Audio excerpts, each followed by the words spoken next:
বা আপনি কি পৃথিবীর সবচেয়ে লম্বা ট্রেন দেখেছেন, অথবা এমন একটি বিশাল গাড়ি যেটির ভেতরে গেস্ট রুম, বেডরুম থেকে শুরু করে বাথরুমের ব্যবস্থাও রয়েছে। আর এই বিশাল আকারের ট্রাকটি দেখে আপনি কি বলবেন, যেটি একবারেই 450 টনের থেকেও বেশি কয়লা উঠিয়ে নিয়ে যেতে পারে। আজকের এই ভিডিওতে আপনারা দেখতে চলেছেন মাটি থেকে নিয়ে আকাশ পর্যন্ত রাজত্ব করা পৃথিবীর সবচেয়ে বড় এবং শক্তিশালী কিছু যানবাহন, যেগুলির আকার আকৃতি দেখে আপনি অবাক না হয়ে পারবেন না। তাহলে চলুন সময় নষ্ট না করে দ্রুত ভিডিওটি শুরু করি। ফ্যাবিও রেজিয়ানি। সবার আগে দেখুন বিশ্বের সবচেয়ে বড় মোটরসাইকেল, যেটিকে ফ্যাবিও রেজিয়ানি নাম দেওয়া হয়েছে। এই মোটরসাইকেলটি দেখে আপনি অবাক হয়ে যাবেন এবং চিন্তায় পড়ে যাবেন যে এত বড় মোটরসাইকেল চালায় কিভাবে। কারণ ফ্যাবিও রেজিয়ানির ওপর চড়া আরোহীর পা তো মাটি স্পর্শই করবে না। তাই এই মোটরসাইকেলটিকে সাপোর্ট দেওয়ার জন্য সাইডে দুটি আলাদা টায়ার লাগানো হয়েছে। ফ্যাবিও রেজিয়ানি মোটরসাইকেলটিতে শেভরোলেট কোম্পানির একটি ইঞ্জিন লাগানো রয়েছে, যার শক্তি 280 হর্স পাওয়ারের। এই মোটরসাইকেলটির উচ্চতা যে কোনো সাধারণ ট্রাক বা বাসের চেয়েও বেশি। এটি প্রায় 17 ফুট উঁচু এবং 32.9 ফুট লম্বা। এটি এত লম্বা এবং বড় হওয়ার কারণে এটির উপর বসা ব্যক্তির হাত এর হ্যান্ডেল পর্যন্ত পৌঁছায় না। তাই এই মোটরসাইকেলটিকে একটি রিমোটের সাহায্যে চালানো হয়। 5000 কিলোগ্রাম ওজনের ফ্যাবিও রেজিয়ানির নাম 2012 সাল থেকেই বিশ্বের সবচেয়ে বড় মোটরসাইকেল হিসেবে গিনেস বুক অব ওয়ার্ল্ড রেকর্ডসে লিপিবদ্ধ রয়েছে। হামার H1X3। এবার এই বিশাল গাড়িটিকে দেখুন, যা কেবল একটি গাড়িই নয়, বরং সম্পূর্ণ একটি চলমান বাড়ি। যার কোনো বাড়ি নেই, সে যদি এমন একটি বাড়ি পায় তাহলে সে নিজেকে খুব ভাগ্যবান মনে করবে। হামার H1X3 প্রায় 22 ফুট উঁচু একটি দোতলা গাড়ি, যা একটি সাধারণ হামারের চেয়েও 3 গুণ বড়। এখন এটা স্পষ্ট যে গাড়িটি যখন এত বিশাল, তখন এটি চালাতে তো প্রচুর শক্তির প্রয়োজন হবে। তাই এই বিশাল গাড়িটি চালাতে এর প্রতিটি টায়ারের সঙ্গে একটি করে ইঞ্জিন লাগানো হয়েছে। অর্থাৎ হামার 4টি ইঞ্জিন থেকে শক্তি পায়। হামার H1X3 সংযুক্ত আরব আমিরাতের শেখ হামাদ বিন হামদান আল নাহিয়ানের জন্য ডিজাইন করা হয়েছে, যিনি বিশ্বের কয়েকজন ধনী ব্যক্তির মধ্যে একজন। এই গাড়িটিতে ওঠার জন্য সিঁড়ি ব্যবহার করা হয় এবং এতে গেস্ট রুম থেকে শুরু করে বেডরুম, অর্থাৎ আরামের জন্য সব কিছুই রয়েছে। সেই সঙ্গে বাথরুমের ব্যবস্থাও রয়েছে। যদি আকারের কথা বলা হয় তাহলে হামার H1X3 46 ফুট লম্বা, 20 ফুট চওড়া এবং 21.6 ফুট উঁচু।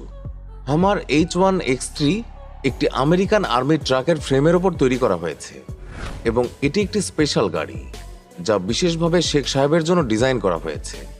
তবে ইন্টারেস্টিং বিষয় হলো হামার কোম্পানি আজ পর্যন্ত এই গাড়িটির দাম প্রকাশ করেনি। বেলাস ট্রাক। বেলাস বেলারুশের একটি ট্রাক বানানো কোম্পানি, কিন্তু এই কোম্পানিটি কোনো সাধারণ ট্রাক বানায় না, বরং এটি বিশ্বের সবচেয়ে বড় ট্রাক বানানোর রেকর্ড নিজের নাম করেছে। এই ট্রাকটিকে দেখুন, এটি হলো বেলাস 75710। 2014 সাল থেকেই এই ট্রাকটি পৃথিবীর সবচেয়ে বৃহত্তম ট্রাক হওয়ার রেকর্ড ধরে রেখেছে। আপনি শুনে অবাক হবেন যে এই ট্রাকটি 450 টনের থেকেও বেশি ওজন বহন করতে পারে। এর মানে হলো এটি একসাথে 3টি নীল তিমি এক জায়গায় থেকে অন্য জায়গায় নিয়ে যেতে পারবে। বেলাজের এই ট্রাকটিকে 2টি বিশাল ইঞ্জিন মিলে শক্তি দেয়, আর 2টি ইঞ্জিনই 2300 হর্স পাওয়ারের। এছাড়াও এই ট্রাকটিতে 5600 লিটার ডিজেল ভরা যেতে পারে। আর যদি মাইলেজের কথা বলি তাহলে 1 কিলোমিটার চলতে এটির প্রায় 13 লিটার ডিজেল প্রয়োজন পড়ে। এখন প্রশ্ন ওঠে যে ট্রাকটিকে দিয়ে আসলে কি কাজ করা হয়। তাহলে আপনাকে জানিয়ে দিই যে বেলাস 75710 একটি মাইনিং ট্রাক এবং এটি দিয়ে কয়লা পরিবহনের কাজ করা হয়। এই ট্রাকটি একবারে 100টি সাধারণ ট্রাকের সমপরিমাণ কয়লা বহন করতে পারে এবং এই ট্রাকের মোট দৈর্ঘ্য 67 ফুটেরও বেশি। বেলাজের এই ট্রাকটির সামনের এবং পেছনের চাকা একই সময়ে আলাদা আলাদা দিকে ঘুরতে পারে, যার কারণে এটি এত বিশাল আকারের হওয়া সত্ত্বেও এটিকে ঘোরাঘুরি করতে কোনো অসুবিধাই হয় না। BHP iron or. যদি আপনাকে জিজ্ঞাসা করা হয় যে একটা ট্রেন কত লম্বা হতে পারে, তাহলে হয়তো এর সঠিক উত্তর আপনি দিতে পারবেন না। আসলে আমাদের দেশে যত ট্রেন আছে, তা সে পণ্যবাহী ট্রেন হোক বা যাত্রীবাহী ট্রেন, সেগুলোর অ্যাভারেজ দৈর্ঘ্য 600 মিটার থেকে 800 মিটার পর্যন্তই। কিন্তু আপনি কি বিশ্বাস করবেন যদি আমি আপনাকে বলি যে পৃথিবীতে এমন একটি ট্রেন আছে যেটির দৈর্ঘ্য মিটারে নয়, বরং কিলোমিটারে, তাও আবার 1 বা 2 কিলোমিটার নয়, বরং প্রায় 7.5 কিলোমিটার লম্বা একটি ট্রেন। হ্যাঁ, আপনি ঠিকই শুনেছেন। এটা হলো অস্ট্রেলিয়ার BHP আয়রনর, যা 7.3 কিলোমিটার দীর্ঘ। এটি একটি মালবাহী ট্রেন। এই মালবাহী ট্রেনটিতে 682টি বগি রয়েছে। আর এতগুলো বগিকে একসঙ্গে টানার জন্য একটি বা দুটি নয়, বরং 8টি ইঞ্জিনের প্রয়োজন পড়ে। তবে সময় সময় প্রয়োজন অনুযায়ী এই ট্রেনের বগি এবং ইঞ্জিনের সংখ্যা কমানো বা বাড়ানো হয়। এমা মেয়ার্স্ক মানুষ কেবল স্থলে চলাচল করার জন্যই নয়, বরং জলে চলাচল করার জন্যও যানবাহন তৈরি করেছে, যেগুলোকে সামুদ্রিক জাহাজ বলা হয়। এবং আজ পর্যন্ত মানুষের দ্বারা নির্মিত সবচেয়ে বড় জাহাজ হল সি ভয়েস জায়ান্ট, আর এটি জাপান দ্বারা পরিচালিত হতো। সি ভয়েস জায়ান্ট মূলত অপরিশোধিত তেল পরিবহনের জন্য ব্যবহৃত হতো। এই জাহাজটিতে বিশাল বড় বড় 46টি ট্যাঙ্ক ছিল, যার মধ্যে মোট 41 লক্ষ ব্যারেল অপরিশোধিত তেল ভরা যেত। কিন্তু দুর্ভাগ্যবশত 1988 সালে ইরাক এবং ইরানের মধ্যে একটি যুদ্ধের সময় সি ভয়েস জায়ান্টের ওপর বেশ কিছু ক্ষেপণাস্ত্র নিক্ষেপ হয়েছিল, যার ফলে এই জাহাজটি ব্যাপকভাবে ক্ষতিগ্রস্ত হয়েছিল। এই ঘটনার পর সি ভয়েস জায়ান্টকে সার্ভিস থেকে সরিয়ে দেওয়া হয়। কিন্তু যদি আমরা সেই জাহাজগুলির কথা বলি যেগুলি বর্তমানেও সার্ভিসে রয়েছে, তাহলে বর্তমানে বিশ্বের সবচেয়ে বৃহত্তম জাহাজ হওয়ার রেকর্ড এমা মেয়ার্স্কের দখলে রয়েছে।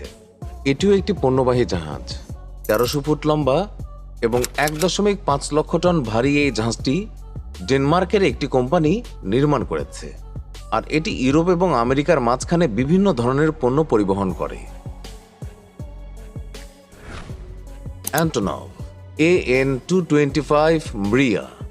এখন যদি আমরা ভূমি অথবা পানি থেকে আকাশের দিকে যাই, তাহলে এখানে রাজত্ব চলে বিমানের। আর যদি আমরা আকাশের রাজা অর্থাৎ পৃথিবীর সবচেয়ে বড় বিমানের কথা বলি, তাহলে এই রেকর্ডটি অ্যান্টনভ AN-225 মৃয়া নামে রয়েছে। এই বিমানটি 80-র দশকে সোভিয়েত রাশিয়া তৈরি করেছিল এবং আজ পর্যন্ত কোনো দেশ এত বড় বিমান আর তৈরি করতে পারেনি। 290 ফুট চওড়া এবং 600 টন ওজনের এই বিশাল বিমানটি যখন মাটিতে অবতরণ করে, তখন এর ওজন ধরে রাখার জন্য 32টি টায়ারের প্রয়োজন পড়ে। 6 ইঞ্জিন বিশিষ্ট এই দৈত্যাকার বিমানটি পণ্য পরিবহনের জন্য ব্যবহৃত হতো। অ্যান্টনভ AN-225 মৃয়া কেবল পণ্যই নয়, বরং বহুবার অন্যান্য বিমানকেও এক জায়গা থেকে অন্য জায়গায় নিয়ে গিয়েছে। তবে এই বিমানটির সবচেয়ে বড় অর্জন হিসেবে বিবেচিত হয় যখন এটি মিরান নামে একটি রাশিয়ান মহাকাশযানকেও নিজের উপর বহন করে আকাশে নিয়ে গিয়েছিল। তো বন্ধুরা, এই ছিল আমাদের পৃথিবীর কিছু আশ্চর্যজনক এবং বিশাল যানবাহন। এই যানবাহনগুলো দেখে আপনাদের কেমন লাগলো? আর এই বিশাল আকারের যানবাহনগুলি দেখে আপনি অবাক হয়েছেন কিনা কমেন্ট করে আমাদের অবশ্যই জানাবেন।